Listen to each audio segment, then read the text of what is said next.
యజమానులు ఎవరు మీ వలన బాధపడకూడదు. మీ గురించి బాధపడుతూ వాళ్ళు మాట మాట్లాడకూడదు. మీ మీద బాధ పెట్టుకుని వాళ్ళు కన్నీరు కార్చకూడదు. జాగ్రత్త. అవన్నీ దేవుని దృష్టికి వెళ్ళిపోయే అవకాశాలు ఉంటాయి. దేవుడు కనుక వాటిని పరిగణలోకి తీసుకున్నాడా, దేవుడు దండిస్తాడు, దేవుడు శిక్షిస్తాడు. చాలా మంది ధనార్జనలో పడండి ఎదుటి వాళ్ళను చాలా ఇబ్బంది పెడుతుంటారు. డబ్బు సంపాదన అన్యాయంగా సంపాదించాలనుకుంటారు.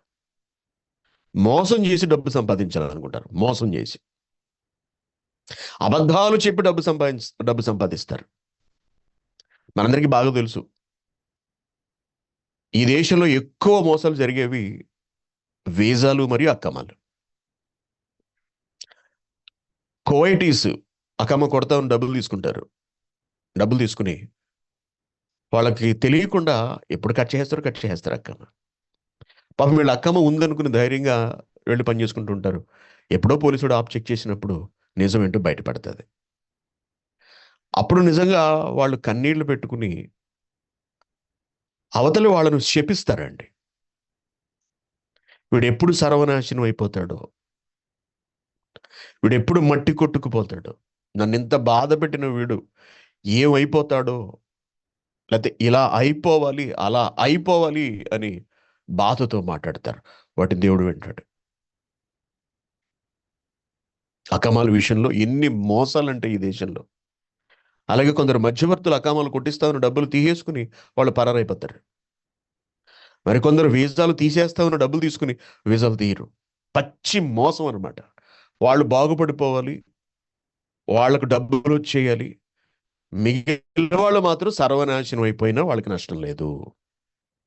ఇది ఎంతవరకు సమంజసం ఉంటారు చెప్పండి? ఇటువంటి బాధను అనుభవించిన వాళ్ళు కన్నీరు విడిచి దేవునికి కనుక ప్రార్థించారా, లేక శాపంగానే పెట్టారా, ఆ మాటలను దేవుడు వింటాడు, వారి తరపున న్యాయం చేస్తాడు. కాబట్టి ఎప్పుడు ఎవరిని బాధ పెట్టకండి, ఎవరిని మోసగించకండి. మీ జీవితంలో ఎవరి డబ్బు మీద ఆశపడకండి. మీ సంతోషం కొరకు, మీ సుఖం కొరకు, మీ జీవితం కొరకు ఎదుటి వాళ్ళ జీవితాలతో ఎప్పుడూ ఆడుకోకండి.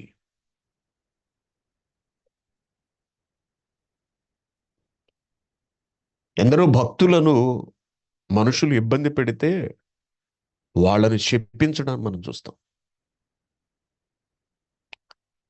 ఒక ప్రవక్తను బోడివాడు అని చెప్పి అక్కడ ఉన్నటువంటి బాలురు హేళన చేస్తారండి. బోడివాడా బోడివాడా అని.